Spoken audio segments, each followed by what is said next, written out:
High-resolution color graphics. This land of high technology. The revolution in technology that made the information age possible. Those kids are not afraid of computers.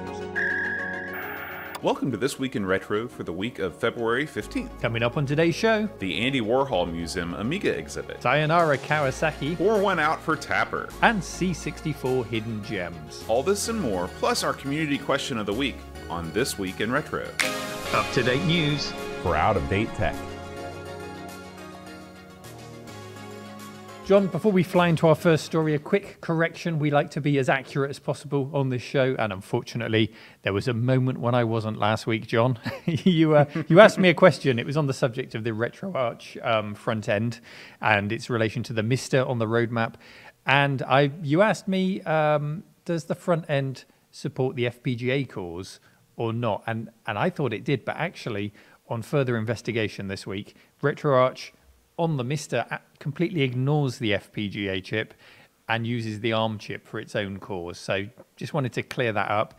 And it makes it all the more interesting, really, because it means you're getting that software emulation to go side by side with the FPGA cores for systems that perhaps aren't supported yet in FPGA. So kind of makes sense. Sense. So just wanted to clear that up. It'll be interesting to see how those the performance of each runs side by side, which I'm sure we're going to see a lot of comparison videos with that in the future. Yeah, and one other piece of business I thought I'd mention before we go into the first story is I just saw an update from the 8-Bit Guy. Everyone knows the 8-Bit Guy who loves retro. He's in Texas, where you are being hit by those terrible snowstorms at the moment, aren't you? And he mentioned that he's lost power, his house is flooded, and he's completely out of action. So I just wanted to wish him the best of luck from the show, really, and get him back up on his feet. He'll be offline from YouTube for a few weeks, and hopefully he's up and running soon. Absolutely. All right, Neil, let's kick things off with a story about one of the best machines of all time. Of course, the Amiga. Without a doubt, one of the highlights of the grand unveiling of the Amiga in 1985 was over at Lincoln Center, where you have Andy Warhol live on stage painting the lead singer of Blondie, Debbie Harry. This was the first time a legitimate artist was ever called upon to create something with a computer in real time while the world looked on. So using the software ProPaint, Warhol went on to create more images with the Amiga, including Botticelli's The Birth of Venus, a self-portrait, and his famous can of Campbell's soup. Now, Neil is a big fan of the Amiga and is an Amiga gamer. I know you were an Amiga gamer. Did you ever dip your toe into the more artistic waters? Yes, I did. I loved getting creative with my Amiga. It's one of the things that set the machine apart for me from my console-owning friends, to be able to do that kind of thing. So I played with Deluxe Paint, Photon Paint. There was a Disney one, Disney Paint Studio, something like that. I tried them all out, usually as demos that came on cover discs. I rarely invested in the full package, or Deluxe Paint often came bundled with your Amiga. So, I had that. But yeah, I really enjoyed it. And there was also one called Fantavision. I don't know if you ever had Fantavision. That was an art package that was it was vector based. So I guess the modern day equivalent would be something like Illustrator, Adobe Illustrator, and it included an animation feature. So because your drawings comprised of a series of X and Y coordinates instead of being bitmap images, it made them really, really memory efficient and easy to scale and rotate and things like that. So you could create really quite long and complex animations with a very limited amount of RAM. And I really enjoyed playing with that one. So Fantavision was a lot of fun. I think it was on other systems. It might have even been on the C64 going back further. But it was a good package. So yes, I did enjoy it. And just by coincidence, John, you mentioned that launch event of the Amiga 1000. I had a short interview with Gail Wellington last week, who was a Commodore employee at the time. I think she was working on the Commodore Amiga technical support team, also known as CATS. And she was at the launch event of the Amiga 1000 over there. Now, I wasn't talking to her about this specifically. I was interviewing her about the CDTV for a series that I'm making at the moment. But she did say of the A1000 launch event, she said, at least I wasn't in charge of Warhol. So didn't go into any detail. I must go back to her and interview her about the event specifically for the Amiga 1000. But I think it's safe to assume he was perhaps a bit of a handful, John. Have you heard any stories about that? Well, I think all true artists are a bit of a handful, Neil. I mean, you've seen my rider. You know what my demands are for this show. You take out the brown M&Ms. But at least, in my reading about Andy, I haven't seen anything that leads me to believe he was anything other than, well, just kind of odd. But being the huge fan of art history that I am, when I saw Control-Alt-Reese suggest this particular story to us on the subreddit, I knew I had to dig in and find out some more. So it appears that Ion Tank, which is a design studio that specializes in interactive art installations, is gearing up to produce a new Amiga exhibit featuring the work of Andy Warhol. So some of our listeners might not know that Warhol originally envisioned these works to be printed and published in a book, but for various reasons that never came to pass. So this new exhibit will give viewers a chance to see the images just as Warhol saw them on an Amiga 1000. So how did they do this? Well, the answer may shock you, so look away if you're squeamish. According to Ion Tank's write-up, they've taken a quote-unquote decommissioned Amiga 1000 and gutted it and fitted it with, again, they quote, I quote, solid-state hardware, which I can only assume means a Raspberry Pi or some sort of an FPGA solution that emulated the Amiga. Care has also been taken to ensure that the power light on the front of the system continues to function as normal, and the mouse and keyboard have also been retrofitted to work with this new internal hardware. But that's not all. The iconic Amiga-branded 1084 is also present, but again, it's been totally gutted and replaced with an LCD monitor, though they do write about the curved glass enclosure that sits in front of it to give it a more CRT feel. Now, here is the question, Neil. I know that you're a big fan of hardware restoration. You're sort of the opposite of the decommissioning mentioned in the article. You're all about the recommissioning, and most of the time you take great pains to leave parts as they are, or if you do any modifications, you make them reversibles to preserve the integrity of the original machine. So, what do you think of what they've done to this precious Amiga 1000? Yeah, it's a hot topic, isn't it? And it's one that's been spoken about for some time since they first showed pictures of this Amiga 1000 a while back. I wouldn't be surprised if this company's been using it a little bit shrewdly to stir up some chatter and some activity from a marketing perspective. I think they have, because I don't think us techies are really the first people that they're aiming this art exhibition at. I think they're perhaps using some of us quite well to spread the word of the exhibition.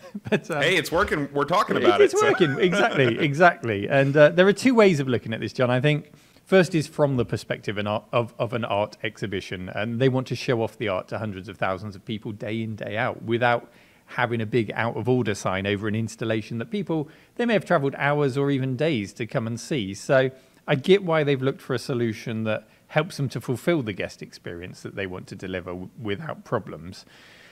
But on the other hand, and this is before we even go into the vintage computer preservation angle, on the other hand, what you're doing here is you're really changing the medium on which the art is presented. If you had, say, like a Claude Monet painting and you wanted to present a facsimile of that painting in your museum, you'd go out of your way to ensure that the canvas was as close as possible to the original, that the paint was applied in the same way. You'd effectively want to create the perfect forgery of a painting to proudly hang center stage and for all to see. And if you didn't do that, art critics and museum critics would give you a scathing review, They'd want it to be perfect. And as a visitor, I'd expect the experience to be as authentic as possible, even in the knowledge that it wasn't the original that I was looking at. I'd want it to be as authentic as possible. And the advantage of something like this, digital art that Warhol created, is that you are looking at the original. You're looking at the original ones and zeros. No matter how many times it's copied, it's still exact. It's precise and perfect to the original. The only thing that changes to make it less original is how your eyeballs are seeing it compared to how the artist saw it. And that is what they're changing here. By changing the CRT monitor to a modern monitor and putting a lens over it, they're effectively changing the canvas. And does that matter to you as a person going to see that piece of art? That's a question you've got to ask yourself, really. That's not a question I can answer for you, but that is the fundamental change to what you're seeing, I think. And then coming back to the preservation and the technical point of view, you know, computers that run it are available. Amiga 1000s are available. You can go out and buy them. CRT monitors are available. Yes, you will need technicians to go with them. I would have liked for them to have a bunch of spares that they can quickly rotate if they need to, and some technicians so that they can present that art honestly and on an original monitor. But I get it. There's costs involved. There's people involved. It's a difficult balance, isn't it? Yeah, it really is. So if you want the technical hassle of running the original hardware, then that's the ideal situation. If you want a halfway house, you could use a Pi or a Mister, and you could still plug that into the original CRT to have, you know, the scan lines and have the display looking the same and have the proper canvas, as I've described it, to display the art on. You know, I want to justify what they've done because it comes from a good place. I really think it does, and that place is to share the art with the world. But when I've seen what they've done to that Amiga, yes, I do die a little bit inside, just because I love computers. I love Amigas 1000s, and they're such an important machine to me that I don't like seeing them be destroyed like that.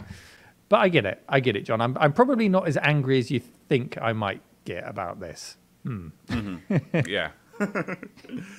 Well, you know, I think it needs to be said that there is a significant difference between a traditional art exhibit and this Warhol exhibit. I mean, unlike digital files, which are designed to be copied en masse without losing integrity, paintings by their very nature have this physical provenance about them. You know, and if you look at why paintings are actually valuable, because things like forgeries are so good these days, the way that a painting gets its value is by its provenance. You go over the record of who's bought it, who's owned it, who's sold it over the 250 years since it was painted or whatever. So, unlike a Monet exhibit, you know, which maybe there are exhibits where, you know, paintings are recreated, like you said, but I've never heard of one before. Most of the time, you know, traveling exhibits, if they want to be successful, they'll contain, you know, the original artworks, or they won't exist at all. There's nobody's claiming that the A1000 that is before them is actually the one that Andy used when he was making these images. Likewise, there's no the original floppy disks, all that stuff. There's none of that. So, but on the preservation angle, you know, I'm a little bit more split, I think, too. On the one hand, I do want these machines to live forever in more or less their original state. But on the other hand, as you said, this is a traveling museum, and these machines are going to get set up and taken down over and over again and moved about, possibly quite roughly. You know, the people that are handling these machines might not be, you know, technicians, as you pointed out. Also, these machines are going to be handled by tons and tons of people who are used to modern computers. You know, they're not going to want to wait for, you know, the thinking bubble to go away before they start clicking on things. And you know as well as I do, when you start clicking like mad on an Amiga 1000, things happen. A lot of times they aren't good things. So you can end up with, you know, a wiped hard drive by mistake, corrupted files, or at the very least, just a suboptimal user experience. So I do applaud the exhibitors for at least making the computers usable in the exhibit and not just scrolling through images. You know, the easy way out would just be to put up the computer, make a slideshow program, and have the images going. So it's neat that they're inviting people to step up and use the computer as it was originally created. I just hope that the 1000s that they did use were irreparably damaged and were headed for the scrap heap anyway. It's tough because, like it or not, people just view vintage electronics differently than artwork. And to many people, a computer is just the shell. You know, when they think about an Apple II, they don't think about all of the circuitry that's inside of it. They think about that plastic shell that they remember from when they were a kid. And if there's a way to make that shell work better than it used to, heck, you know, they're all for it. So I can see that. Those of us in the arcade machine collector space have been having these arguments for years. I mean, do you take the CRT out and replace it with an LCD? Do you paint over the damaged original artwork? Do you put on your own custom artwork? In my opinion, when the machine is yours, you have the right to do whatever you want with it. You know, whatever makes you happy. And people that don't like what you're doing with it can keep their own collections in whatever state that gives them the most pleasure. So if you want to check out the details of how this exhibit came about and what changes have been made to the Amiga 1000 in question, check out the link to the story in the show notes. Our next story was submitted by the poetically named Reddit user, It's an Arse. He takes us on a trip this week to the Kawasaki Warehouse Arcade in Japan, or at least where it used to stand. It's a sad tale, I'm afraid. An arcade, or what I'd probably call a second generation arcade, because it opened in 2005, so it doesn't go back to the 80s or the 70s. And what made this arcade so popular is its utterly bizarre interior design. It's just completely insane. I'm afraid if I look at too many pictures of it, it might influence my interior design decisions here at the cave as I do it up. It's a troubling thing. But you've got to take a look at these. Do look at the link in the show notes to see these pictures. I describe the interior as sort of a cross between Blade Runner, Big Trouble in Little China, if you've seen that film, stages from Mortal Kombat. It's a real eclectic mix, and it's quite difficult to describe, so go and have a look at the pictures. But this arcade was spread over 5 stories, and apparently it's based on a very worn-down version of the Kowloon Walled City in Hong Kong. Now, I'm not familiar with this city, the city that it's based on, but I can see from the pictures that even though you go indoors in this arcade, it's like a skyscraper, if you like, that you go indoors, it's themed to look like a cityscape with the sky high above you, power lines over you, neon signs up high. It's really quite spectacular. You're more familiar with that part of the world than I am, John. Do you know about the Kowloon Walled City? Have you heard of that? No, this is something that, I had the opportunity to actually visit this. I went to Japan in 2007, 2008, somewhere around there. I can't remember. It's been so long. But I didn't visit this particular arcade in question, and I'm sort of sorry that I didn't now that I hear you describe it. Yeah. And against this backdrop of this worn-out city inside a building is a collection of classic and modern arcade machines. So, of course, it's full of candy cabs that are so popular in modern arcades, but also games like Gauntlet, Space Harrier, Outrun, Shinobi. All of the classics can be seen in there. With a bit of Google image searching. Actually, there's some YouTube videos as well of people who filmed tours of the place while it was still open, so they're worth a look as well. And that's the only way you'll see it now, is if you Google or YouTube search it, because in November 2019 it was closed down, allegedly due to a dispute with the landlord over something to do with the contract. It's not really clear why it closed, but it has just reopened, hence the story posting, as a car park. It's sad. It looks like they've kept a lot of the theming in the car park, so it's a pretty cool car park. But you can be entertained as you pull your car in. So. But no arcade machines, and it is sad to see such an iconic venue end up like this. But it's a good lead into a question I wanted to ask you, John. Was there an arcade of choice that you went to back in the day? I'm talking first generation arcades. Do you have any American memories that you can share with us of the arcades? Unfortunately, I don't, Neil. I never went to arcades when I was growing up, and I'm talking about when I was in my early adolescence, when I was, say, 8 to 15. I never went to them. When I was a boy, arcades were dimly lit. They were full of cigarette smoke, and they contained lots of gangs of ruffians. At least in my mind, they did. I was afraid. I was afraid to enter the arcade because I was just sort of a loser. But instead, most of my arcade experience was done at the bowling alley, which, actually, now that I think about it, was also dimly lit and full of cigarette smoke. So I guess most places were in the 80s, Neil. But our local roller skating rink, the Skate Arena, also had a couple games they would rotate in and out. So I did some gaming there. But I've got to admit, I was tardy to the party when it came to classic arcade games. I discovered most of them on MAME, and I've only played them in their original upright versions in recent years in places like the Galloping Ghost in Chicago, or, as I just mentioned, the arcade trips that I took to Japan in the late 2000s. What about you, Neil? What are your arcade memories? Yeah, you've just reminded me actually of the skate park, so the ice skating rink near me. There used to be a good sitting Thunderblade cabinet there.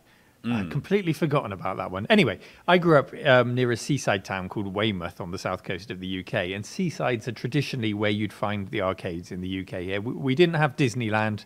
We had a bucket and a spade. We had aggressive seagulls, and we had an ice cold sea to dip our toes in. So having arcades near the sea was the perfect position for us to dive in and warm up and spend our money. And what amazes me to this day is just how vividly I can remember those arcades, even the ones way back when I was too young to operate them without standing on a chair, you know? And I wonder if that's the same for our listeners out there. If my young brain is like yours, because it was so mesmerized by the attract sounds and the sights of the arcades, I think they just burned into my brain for life. And I'm sure there are more out there who have a similar experience to me. I'd like to hear if that's you from our listeners.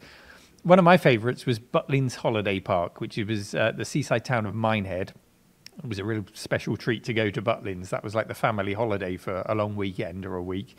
And this had a dedicated arcade in it, but it also had various cabinets dotted around the park. So I knew wherever I went on that park, there'd be something to spot.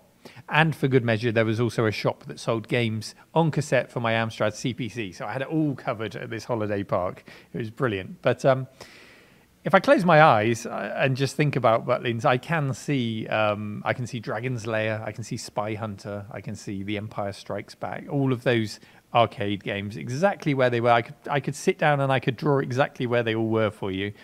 And we also had that crazy rifle game. I don't know if you had this over there. Tell me if you did, but it was like a big display of hillbillies and targets. This isn't a video game, by the way. It's like a big physical set. And you'd shoot the targets with the rifle and stupid things would happen, like the toilet door would fly open and a guy would shout at you to close it again. Did you have that over there? Neil, I didn't just play that game, I lived it. Remember, I'm in West Virginia. I'm in the land of the hillbillies. The Hatfields and McCoys were literally in my backyard. So, but we did have some of those games. In fact, we continue to still have these live target games. They're most often found in major sporting goods stores here in the States. They'll have a huge diorama in the middle of the store of several different outdoor scenes, and there'll be hunting rifles, like laser rifles that are attached to various places around the diorama, and you actually shoot at targets, I don't think you're actually shooting at the animals. I think that that would be a step too far, but you're shooting at things near the animals. And anyway, in a state that's as big as hunting is in West Virginia, these things are unbelievably popular. So if you ever visit West Virginia, make sure you check out a sporting goods store and you can relive that hillbilly memory, Neil. Yeah. Do you remember if you specifically had that hillbilly one where they came out of the toilets? No. Hillbillies coming out of the toilets that's just everyday life for me. So I was kind of hoping that it was reversed over there in the US, and you had sort of like a Victorian England diorama where someone sort of came out. Leave me alone, I'm on the toilet. See if you shot them, that sort of thing. That's an opportunity to make some money right there, Neil. I may need to investigate that. So anyway, we had that in the arcades. And then in this holiday park, wherever I went, if I queued to get in the water park there was an Indiana Jones and the Temple of Doom. In the evening entertainment venue, there was Skate or Die, there was Gauntlet, there was an upright outrun cabinet. Like I say, I don't know why I can remember all of this so vividly, but when I can't remember what I had for dinner last night, I don't know. But it clearly made a huge impression on me. And just like the Kawasaki arcade, they're all gone now. But Butlins still exists, but it's not full of arcade machines like it used to be, and they only live on in our memories, which is kind of sad. And it's one of the reasons why I dream someday of creating my own arcade here in the cave. So I'd like to do that, Dream big, John. Yeah. Dream big. Maybe one day. It's a bit of a dream, but you never know. And perhaps in the spirit of this story, we can set this week's community question to ask people, what was your favorite arcade back in the day, and what do you remember about it? Now, Neil, I know you spent a lot of time in the arcade as a lad, as we just got to talk about. But how much serious pub time did you put in during your later teenage years? Well, British culture being as it is, especially then, was and is very pub-oriented, John. To the degree where my dad was a local policeman in the town where I grew up, and the police station had a pub in it. Wow. And guess what? It also had Moon Buggy and Popeye and Silkworm arcade games. Yes, I remember all of those cabinets too. So they were all in the arcade in the police station, and we were actively encouraged to go and hang out at the pub in the police station. We didn't stand a chance of not getting sucked into that teenage pub and drinking culture of the UK. It was practically the law, John, to do it, based on my experience. How about you? Were you downing bottles of kiwi fruit flavoured Mad Dog 2020 on the park benches as a teenager? Oh, I wish, Neil. I wish. Unfortunately, as you know, the drinking age is quite a bit higher here than in the UK. That doesn't, of course, stop many people from drinking, but it certainly stopped me.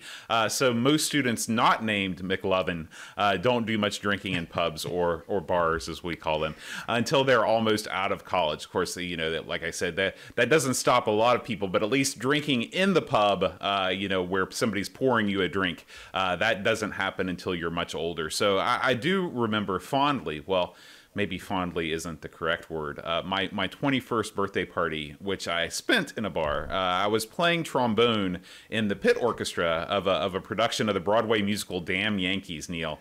And after the show that night, the cast took me out. They knew it was my 21st birthday and they were going to show me a good time. That night, I became familiar with the Flaming Dr. Pepper. Do you know what that is, Neil?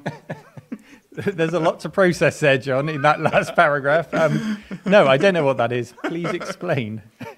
Well, I don't really know either. All I know is that the bartender, he pours several shots into a glass, then you light the whole thing on fire, then you drop the shot into a beer, and then you drink it as quickly as possible, and supposedly it tastes like Dr. Pepper. I think it did, but you know, after 6 or 7, it was really hard to tell. So anyway, that was sort of my initiation into the pub world. Yeah, it sounds a bit like a flaming sambuca, which I'm sure you've had over there as well. Yeah, first time I tried that, I didn't really anticipate how you're supposed to tackle a drink that's on fire, and I somehow managed to choke on it while I tried to drink it. Coughed, and instead of safely extinguishing it and swallowing it, I set my mate's girlfriend on fire. I coughed the flaming sambuca on her. She wasn't happy, but thankfully she was unharmed, John. Lessons learned indeed. So now I think it's somewhat ironic that especially in gaming's early days, and like you said, arcade games could be found inside the bar proper, even inside the pub and a police station. So after all, the first Pong machine was famously installed inside Andy Capp's Tavern in Sunnyvale, California. But there aren't many situations where you have the reverse, where you have arcade games set in a bar. Of course, the exception to this rule is Tapper. For those who haven't played Tapper, imagine a set of 4 long bars stretching across the screen horizontally with endless rows of patrons marching across the floor in front of them demanding booze. In Tapper, it's your job as the bartender to slide brewskis down the bar before they reach the end, and once they get to the end, if you don't serve them, they actually slide you back down the bar in the other direction, which leads to your destruction. Now, do I remember this correctly? Was this game sponsored by Budweiser? You are correct, Neil. Okay. The original version was sponsored by the brewing titans Anheuser-Busch, purveyors of multiple types of American swill, including Budweiser. They're the dirt worst. But there was also a non-alcoholic version for the kids known as Root Beer Tapper.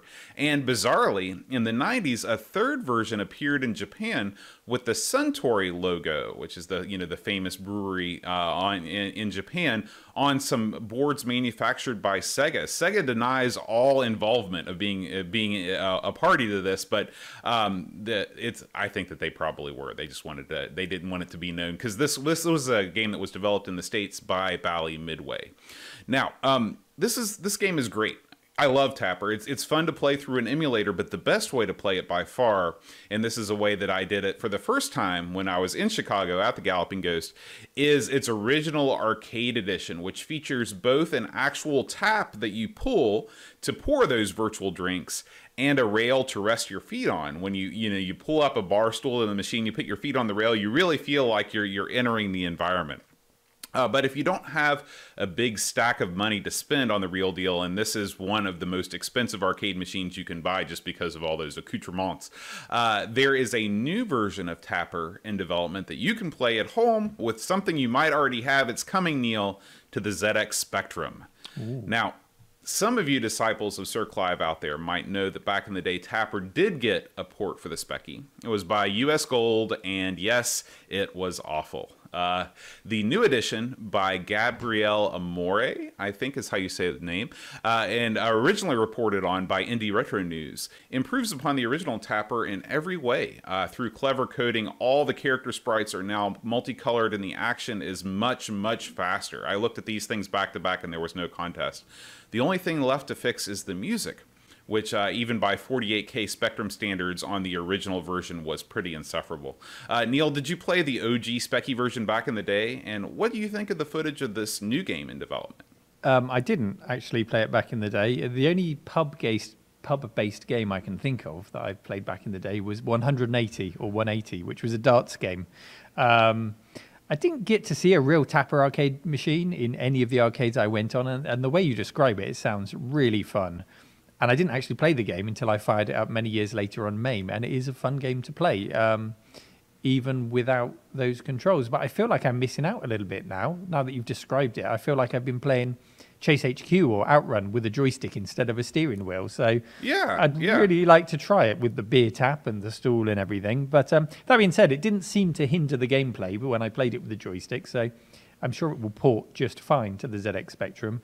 And yeah, as you say, it looks really good from the footage I've seen of it. It runs very swiftly, and compared to the original, it is a big improvement. Yeah. And if Tapper isn't enough pub action for you, and if you don't mind working a little blue, be sure and check out Bar Games for the Amiga. Neil, did you ever play Bar Games for the Amiga? I didn't play Bar Games, no. What did I miss there? Well, in addition to serving beer to the inebriated, there's a mini game where you can pick up women in probably one of the one of the cheesiest, worst scenes of all time, and you can play the never popular pub game Liar's Dice. It's certainly a sight to behold. Just make sure that there's no kids around. There is a wet T-shirt contest also involved in this game. It's not for the Utes, as they say, but who knows? Maybe that's next on the list for a Specky port. I'm downloading it now. John, we had a chat last week about Games Master and video game shows on the television. Well, this week, I want to talk about a fun new YouTube series submitted to the subreddit by Pajako6502, because, let's be honest, YouTube is where it's at for all the good retro content these days, isn't it? Oh, yeah. Remember to like and subscribe if you're watching now on YouTube. This particular video is by Old Style Gaming, or OSG, and it's his top hidden gems on the Commodore 64. Games he defines as being less well known while delivering a great gaming experience. Now, the C64 has a pretty big software library, so I'm expecting some real treats in this series of videos. The first, starting with the letter A, he's going to work his way through the alphabet, and he has got as far as the letter R. So each day, or about every other day, he's releasing a new video with a new letter. But he hasn't quite finished it yet. He's got as far as R, so now's a good time to get on board and watch it. John, have you seen this particular video? We're on the letter A is the one that's linked on the show notes. And are there any hidden gems there that you were familiar with or unexpected surprises? Yeah, I had a look at this, and one game that I didn't even realize got a game adaptation from a movie was Arachnophobia. Of course, I think this came out sometime in the early 90s, was a minor hit in the theaters, and it looked really neat. It looked like a fun spin on the game. It had a split-screen view, kind of like Spy versus Spy or Xenophobe or something like that, and you're basically roaming around a house with a bunch of spiders, so I'm going to have to check that one out. What about you, Neil? What stood out for you? That one did stand out. OSG described that one as being well worth a play. He said it doesn't really mix up the gameplay, so once you've played it once, you've played it once, and you know once you've completed it, you've done everything there is to do. But it's still well worth a play. So that Arachnophobia looks good. I really liked a really simple one that was called Arctic Shipwreck, which is a really old one, 1983. It was released by Commodore, and all it is you're a woolly mammoth on a 3D iceberg that's tipping and tilting with shipwrecked survivors on it. And you have to run around as a mammoth on the iceberg to counterbalance the motion of the iceberg and stop the survivors from sliding off until the ship arrives to pick them up. So a really simple but fun game, as a lot of those very early Commodore games were. So that was good. And then there was another one on there, which was Another World, which is, I think it's based on the arcade cabinet. No, I'm confusing that with Forgotten Worlds, aren't I? Yeah, so I think it's an original game for the C64 then. It's called Another World, It's nothing to do with the rotoscoped adventure that we had on the Amiga, but it just scrolls in a silky smooth way. It's a side-scrolling shoot 'em up. It looks like a lot of fun, so that's one I want to check out. Now, if I remember correctly, in this era, in the 8-bit era, you were a Nintendo NES owner. Is that right, Yeah. John? Yeah, That's right. That's right. Would you have traded that in for a C64? Not in a million years.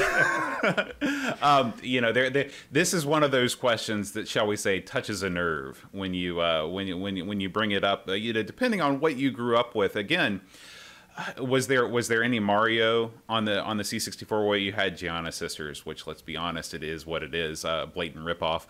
There was no Zelda on the C64, and these were the games that were part of my zeitgeist. Growing up, I subscribed to Nintendo Power. All my friends at school had Nintendos, and so trading that in for a system that nobody I knew had, nobody I knew was playing the game, so you didn't have anybody to talk about with. You can't undersell the social importance of gaming for kids. Half of the fun of playing the game is the next day at school talking about it with your friends. Of course, these days, all the kids are playing their games online and they're talking to their friends in real time, but back in the day, that wasn't the case. So that reason alone would put me off getting one. But also, a lot of the best games for the C64 ended up getting better versions for the NES later on down the line. Why were they better versions? Well, game design moved forward. In the 80s, every year was like 10 years pretty much when you're talking about game development, and being able to do things like adding contextual buttons in a game like the Ultimas that were ported to the NES really made them a lot more user-friendly. The ports of a lot of the EA games like Skate or Die, I know a lot of people prefer the SID music to the NES chip, but the actual core game itself runs a lot better on the NES. So basically, we got the best of both worlds. We got all of the Japanese developed games, plus all of the best games for the C64, almost without exception, made their way onto the NES in an upgraded format. They had to make them better because the NES was such a big hit. They wanted to make their games as competitive as possible, so they had to add extra things. And I can't end my answer without talking about just what I consider to be the dreadful C64 color palette. It looks like if you take some purple slime and some gray slime, and you make a thin film and you plaster that like Vaseline over your screen, over normal colors, and that's what the C64 palette looks like. Just awful. I've never been a fan, so I would never trade it. The C64 is fine, but it's got nothing on the NES. Now, let's throw it to you, Neil. You were an Amstrad CPC guy, if I remember, in the 8-bit era. Would you have traded that for a C64 if it was a straight swap? Oh, it's a tough question. And did I hear in your last answer you mentioned Ultima there? Did we get an Ultima mention in this week's show? That's right. That's right. Take a drink, everybody. I mean, I've got to say I'm sorry to my fellow Amstrad lovers, but if I'm totally honest, I would make that swap.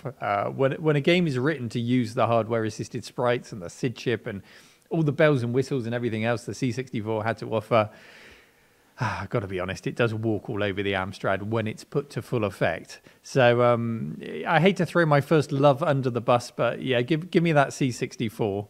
And also, as an Amstrad owner, I suffered a lot of poorly ported Spectrum games over to the Amstrad. Oh, yeah. Just because it was based on the same Z80 CPU, it was very easy to port things over. But very little effort was often made to then enhance the games to take advantage of the little extras that the Amstrad had over the ZX Spectrum. So I suffered that in the opposite direction. You were saying C64 games were ported upwards to the NES and you got a better experience. That wasn't always the case. I would argue, you used Ultima as an example, I would argue that Ultima 7 on the Super Nintendo is terrible compared to it on the PC. So well, there are arguments I for think, and against. Yeah, I think that when you talk about Ultima 7, I'm talking about the Ultima games that appeared on the NES. Have you gone back and played any of those? Not on the NES, no. But I do know. Let's talk more about Ultima. Let's talk more about Ultima. I do know that Richard Garriott himself holds the Game Boy version of Ultima 5 or 4. I can't remember which one it is, as one of the best versions out there. So yeah, it can be done. It can be done. Yeah. Yeah. Anyway, we're celebrating the C64 here with OSG. So he's nearly completed the alphabet of hidden gems. He's down to the letter R, as I mentioned. I'm looking forward to seeing the last few videos from him. Is there a game that you'd like to see for an upcoming letter as a hidden gem on the C64? Oh, I'm not the person to ask about this because by the time that the gems get to me, they've already been fully mined and uncovered. I do hope that, one game that always stands out to me is a game that I certainly hadn't heard of before we covered it on one of our ARG Present shows was Forbidden Forest, way back in the letter Fs. This is a game that I'd never heard of growing up. As far as I know, it didn't make its way onto any of the consoles, but it's absolutely fantastic.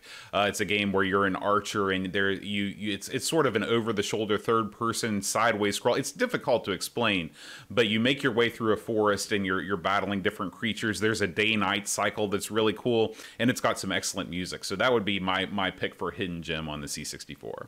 Mm-hmm. Well, my pick, I've mentioned on the show before, as not a massively unknown game, but lesser known, and that's Space Taxi on the C64. And as S is the next game, the next video in the series to come out, I'm crossing my fingers and hoping to see Space Taxi on there, OSG, if you're listening.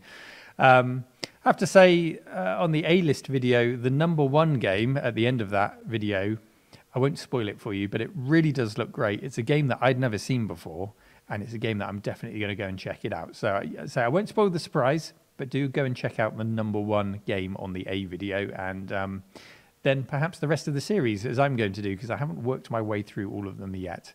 So thank you, OSG. Neil, this week's episode of This Week in Retro is sponsored by Retro Rewind, North America's #1 stop for new hardware for your Commodore 64 and Amiga computer. This week I thought we'd spotlight their Amiga RGB to HDMI adapter. Neil, getting a solid HDMI signal out of your Amiga has never been easier. Just pop your Denise chip up, put this bad boy on there, and then slide the Denise back on top. Then just add a Raspberry Pi Zero on top to do the heavy lifting, and away you go. And the best thing about it is the price, Neil. $40 plus a Pi Zero, which I believe is about $5. You combine this with the Buffy, and you're still under the price of a Vampire. So this is just another option for all the Amiga fans out there.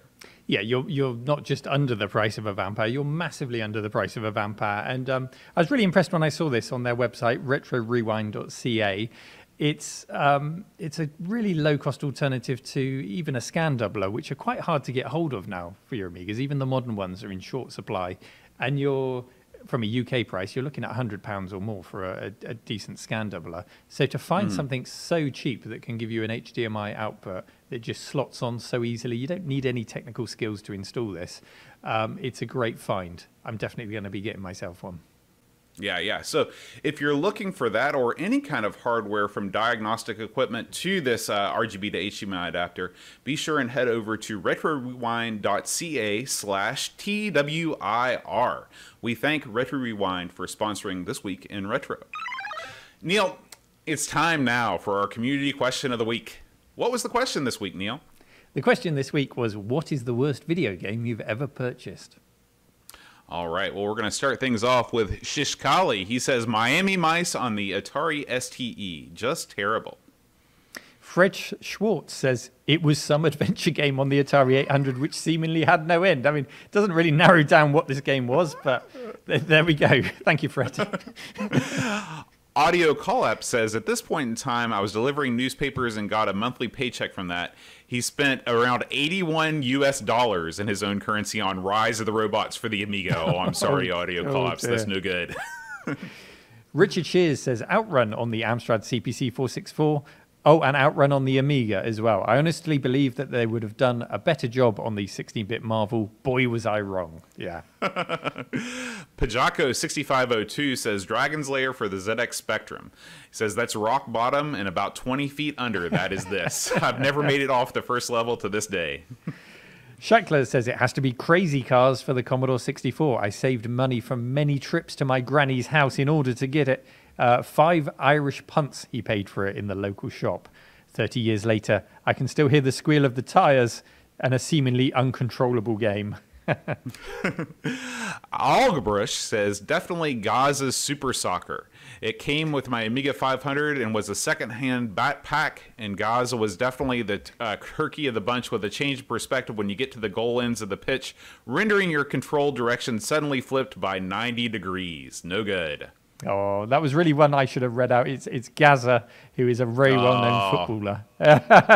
No, I like it. We'll totally go with unknown Gaza. to me. Clara Dweller says Black and White by Peter Molyneux. Hyped beyond the stars by articles in PC Gamer magazine, and when it was delivered, it was all a load of rubbish. Devolution says, was so excited for a home port of Street Fighter 2. Unfortunately, I bought it for the Amiga 500. Enough said. Oh dear. Yeah, I had it on the Amiga 500. Disc swapping, disc loading, and a single fire button. It wasn't a good experience. Okay, our next one is from Bigfoot651, Nightmare on the ZX Spectrum. Says, I was a huge fan of the TV series. However, I could never get out of the first room in the game. I think you had to dig a hole to get under the door. I can't remember now. But yeah, stuck on the first level. It's not value for money. No good. Kun Mong says, even though he was mostly a pirate, he did purchase some games, and one of the games he did was Sword of Sodan. Not a good game at all. I definitely didn't get far before giving it up and firing up another game, probably one of his less official discs. Our man Duncan from Amigos Gaming says, the dream of an arcade racer on the CPC. And yes, he's gone for Outrun again on the Amstrad CPC. He says, played it recently. It's not as bad as I remember, but it was a definite letdown back then. The one redeeming feature I will add of Outrun on the CPC is that it came with a second cassette if you bought the full price version with the arcade soundtrack on. It was worth it for that. Yeah, absolutely. What a plus. Mud GTS says the worst was Poltergeist for the TRS-80 color computer. Imagine E.T., but twice as stupid. I'm going to take issue with that, Mud GTS. We reviewed Poltergeist on the Coco Show, and it is nowhere near as bad as E.T. It's not a great game, but it's not the dirt worst. Asian Cyberman says, Driver, I have very little patience and never made it out of the training car park section. Oh my gosh. Critical Kale says, some football game for the C64, but I can't recall its name. Okay. He says the ref looked like a... I don't know. I don't know what DEBIL is. I don't know what that is. Yeah, no. and that yellow and red cards were handed out like candy on Halloween. So bad. Super Cruiser 5000 says, Frank Bruno's boxing for the C64. It was hyped, but was expletive. Very much like Frank Bruno himself. And finally, I Walk Freely says Rocket League, because it overtook Kerbal Space Program as my most played game on Steam. Ashamed. All right, so next week, Neil, and again, if you are listening right now and you'd like to contribute to our question of the week, head on over to our subreddit where you will see this post stickied. What is next week's question, Neil? Well, I'd like to continue on the thread of those memories and experiences I had of early arcades. So the question is, what was your favorite arcade back in the day? And what do you remember about it? So if you can, try and give us a 1 or 2 sentence answer. Go to a new paragraph and then elaborate as much as you like to share with other people, but just to help us read them out, 1 or 2 sentences is perfect. Thanks for listening to This Week in Retro. Join our show subreddit to contribute your favourite news stories. And if you really enjoy our show, then visit ko-fi.com/This Week in Retro. That's ko-fi.com/This Week in Retro to put a tip in the jar. Help us spread the word about the show by telling a friend, leaving us a review on your podcatcher of choice, and subscribing to the This Week in Retro YouTube channel. We'll see you next week for more up-to-date news for out-of-date tech.